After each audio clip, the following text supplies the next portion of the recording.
So I'm going to run you guys through a little core timing flow, just a series of exercises focused on improving the core timing. Remember, I didn't say strengthening, I said timing. Too often people will do a lot of really high level type of activities to get their core engaged, to get their core strengthening, whether it's crunches, whether it's rotational exercises. But before you even do that, you need to take a step back and do more fundamentals. We have a test for the core. It's also a little bit of upper body engagement, obviously, and that's a push-up. Push-up's a great way to test the core, but test your ability to prevent extension. That's why we test the push-up. So if I'm pushing on an object, I push, the first thing my body's gonna wanna do is hyperextend. What we need to see, as soon as you start engaging and pushing to an object, whatever that is, whether it's something as simple as pushing your grocery cart, something as simple as taking a bag of your suitcase and putting it above your head, or doing something as high level as pushing against an object to push them backwards, like in football, or even jumping.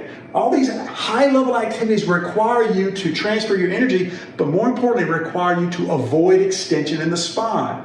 Well, that's what we look at in the push-up. We're looking to see is when I have Ramsey here pushing to the ground, can she avoid extension? That's why we do a push-up test. We test the core two ways. High level, or what we call high threshold, which is really holding that at a high level to avoid extension. So Ramsey, go ahead and put your head down. Let's see you just do a push-up. And you see, she extends. What we want to see, I'll see if I can do it. What we want to see is push up just like that, where you come up as a very stiff board. Can you come up like that? Even if I tell Ramsey to do that, she's still going to struggle. So really tighten up your abs, come up so your chest and everything else, your belly, your legs, everything comes up as one unit. Head down, and now go from there. So you see, she still struggles. Now the first thing you'll say, well, Lee, it's an upper body test. Certainly there's an upper body component, but she couldn't even hardly initiate it with this staying down on the ground. So the other way we check the core, it's a little bit more what we call low threshold. It's a little bit more reactionary. So we put you in an unstable situation and see if your body can react and respond to that unstable situation. Because ultimately, we're trying to improve the problem. So if I think this is Ramsey's problem, I may just give her certain exercises that really focus on that push-up position. Well, let me check to make sure she doesn't have a more fundamental core timing issue, not what I would consider a core strength issue. All right, so come and get in your hands and knees. So one way to do it in this quadruped position, most people look at this position as a bird dog exercise. We look at it as a test, and we test it a little bit differently. So I'm going to ask her to take this arm out, this leg back, touch ankle to hand, and then go back out. But what I want to see her do is maintain a good spine position. Now, the reason we look at this as more subtle, because I'm creating an unstable situation. And what we're really trying to see is, can her core react and respond to that unstable situation and keep a good spine position? Remember, she hyperextended, but that takes a lot of core strength. High threshold. This is not about strength, it's about timing, coordination. Let's see if she can get her core to react and respond in this situation. So this arm, this leg, and you want to see the person do it without coming down. So I want to see if she can do this. Go back, touch your hand to your ankle, and go out and do one rep without falling down. You see, she's struggling with that quite a bit. So now let's do the opposite side. So one thing you want to see here, a lot of times you can see a person can do one side, but they can't do the other. So let's try that side again. Hand to ankle. Good. Back out. So this side may be a little bit better, but what we're looking for is your ability to just shift your weight, maintain a good spine position, lift up, and you see I'm struggling here a little bit. Touch out, hand to ankle, out, hand to ankle, and down. And it's difficult for her to do it. Now, many people, it's right. Many people have some problems doing this, especially athletes, really high threshold runners, who you think six-pack abs look great, they struggle with this very simple little quadruped test here. So that tells me we need to take it back a step further if we're going to train it. Again, ultimately, we're looking to train. Now, one thing with the FMS philosophy we need to remember, she's a great example. She's got problems with the push-up, which tells me she's going to have some difficulty controlling her spine in a lot of high-level impact positions. Jumping, running, volleyball, going up and slamming and coming back down. She's going to have some difficulty stabilizing. So the last thing we want to do is put her in those situations. If she's an athlete, she's playing, go play, you got to do what you got to do. But I would certainly be avoiding some of those activities during her training. I would not want her to do a lot of high-level upper body work until we get her core more stable.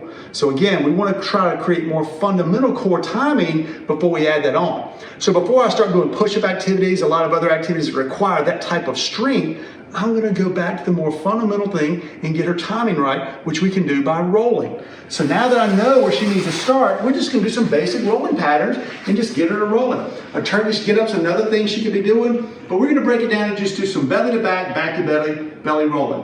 Where did this come from? You know who rolled and got their timing right with their core? Babies. So let's use that to our advantage. So Ramsey, look at your left hand, and you're going to take that left hand and put it in this back right pocket and just roll on over. Again, looks simple.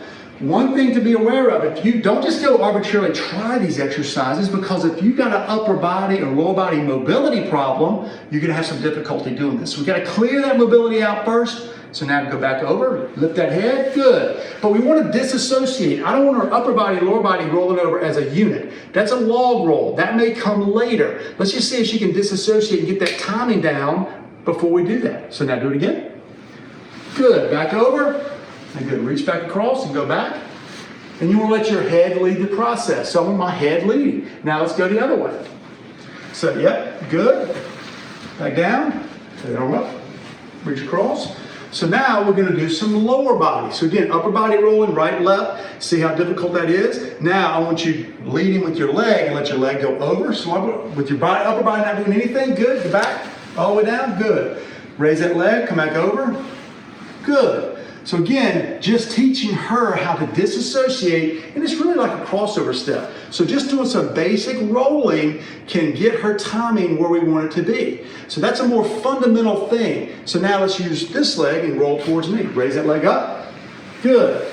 And you can see her lower body seems to be a little bit more difficult than her upper body. So again, give her that feedback. If one side is harder than the other, one thing is more difficult than the other, she's going to know before I would. And if one thing is a little bit more difficult, was lower body more harder than upper body? Yes. So if her lower body's harder, then just have her focus on more lower body rolling than upper body rolling. That gives her a sense of awareness of where she is. So if she does this over the next few days, comes back, checks it again, without even me being around, she can also become a little bit more independent on what this needs to look like. So now go ahead and get in hands and knees. So we do some rolling. Get you right up into your hands and knees. And again, now we're getting to that bird dog position. So we want to find good position for our spine. Too often people get too hyperextended or too flexed.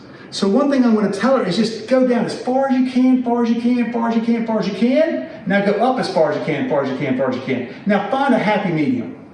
Good. That's the position. I want to keep that back in that position. Don't let that back move. Take that hand out. Take that foot straight back, opposite foot, up, opposite, good. Now come back. Now do this other thing. Don't let that back move this side this time. So once we find, and you see, she hyperextended. She actually looked pretty good with this side, so now take this one out again. Good. But we want to take this foot straight back. That's a common mistake people make. Take it out this time.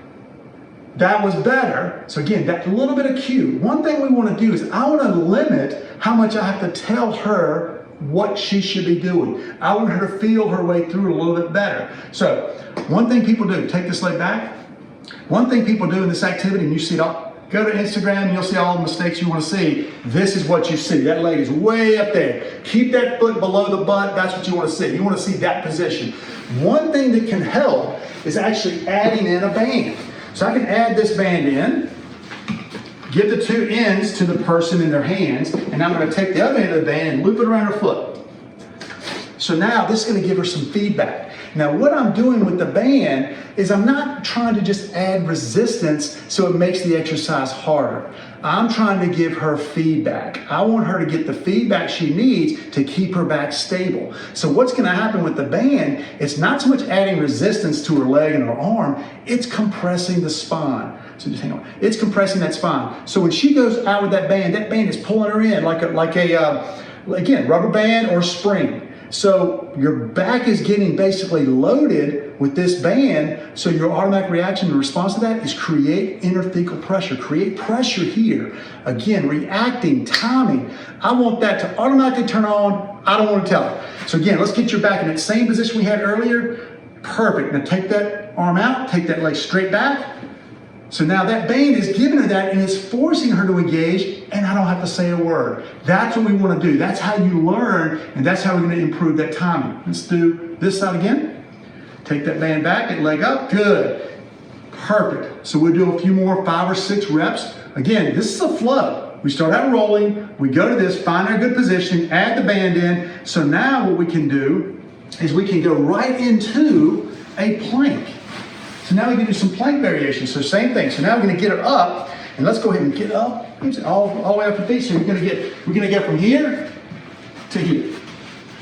So again, now take one knee down. Perfect. I'm going to progress her into this. Same thing. Let's find a good spine position. So go down, go down, go down, go down. Hyperextend. Nope. Keep that leg up. There you go. Now take it up, up, up, up, up. Good. Now find that happy medium. There's your starting position. Now you do this on your own before you do this exercise. So every time she starts becoming more aware of where a good spinal position is. So now I can simply have her do a push-up from this position, don't yet. Or probably what I would say is just transition from the one knee up, both knees. So take that leg back, take the other knee down. Again, keep that spine position. Good. Switch it again. So something as simple as that is making her more aware. I don't want to overload the system and make her do too much. Now go both legs back. Keep that spine position. Now from here, tap your shoulder with one hand. Doesn't matter which one. Oh, yep. Opposite. So now you're going to go here. Oh, that's my mistake. Tap, tap, tap, tap. But keep that good spine position. Don't twist, don't twist. Do it again. There you go. Don't twist, don't twist. All right, one knee down. Give yourself a break. So one tap, one tap. She's struggling. So we know there's an upper body component. We've got to get her upper body a little bit stronger. That's fine. We can work that into it. I don't want to go right to a push-up. That's going to be too difficult for her to keep this spine position. So just alternating legs, keep the good position, tap your shoulders, and now we're going to go after, again, 4 or 5 little transitions. We're going to go into our last exercise for this little flow, and that's going to be over here, tall kneeling. So come over here and get into a tall kneeling position. Now we're going to use this tall kneeling position here because I know she's got a significant push-up problem. She didn't really show me any significant asymmetry between the right side and the left side. So when she did her rotary stability, they both were difficult. So we got her rolling, kind of excited her, engaged the core a little bit, and then slowly progressed her to a higher level activity. And if you think about it, we went from a supported spine to suspended. Now we're in what we call a stacked spine position or a transitional pattern. So here, remember, we're going to now get the upper body a lot more involved, but my instructions are less about the upper body, more about keeping that good spine position right here throughout our core. So go ahead and get those hips right up under you. Get yourself lined up. You look good. Now Ramsey, go ahead and do a press. So now, she's pressing, but I've taken her feet out of it. The focus is really on the core and the hips. Right there, keep everything lined up. Press. Now, if we want to add a little rotation component into it, don't press with that hand, only press with that one. So now, seems easy, but now it's forcing rotation. If I'm going to train the core initially, I want to do an anti-rotation drill, not a rotation drill. Anti-rotation. So let's do an anti-rotation drill first, which is forcing one arm forward, not forcing both. Forcing both is more strengthening. That's that activity. So think about that. Both hands getting pushed forward, she's going to have to tighten up both sides. That's what we're going to progress to. But I'm going to simply start, okay, Ramsey, just push one arm. Do 5 on one side, 5 on the other. That's that rotation. That's what we're looking for initially, that timing, that reaction to an outside force. So we're going to do 5, 5, and then after she does 5, now let's go ahead and do maybe 5 in a row. So after she does that series or set, we're going to go right back to rolling. From rolling, quadruped. Get your hips in the right place. She now knows where she needs to be. And we're going to focus on lower body rolling. Why? Because she said that was a little bit harder. I didn't say it, she did. From that, we're going to go up into our plank position and do some taps, and then come right back to here. And this little series, a little flow, is going to get her a little bit more activated. Now from here, we could do some other things, work some other activities into her workout. But I need to make sure we're focusing on core timing and not core strengthening at the onset. And that's a little bit of an insight that most people don't think about.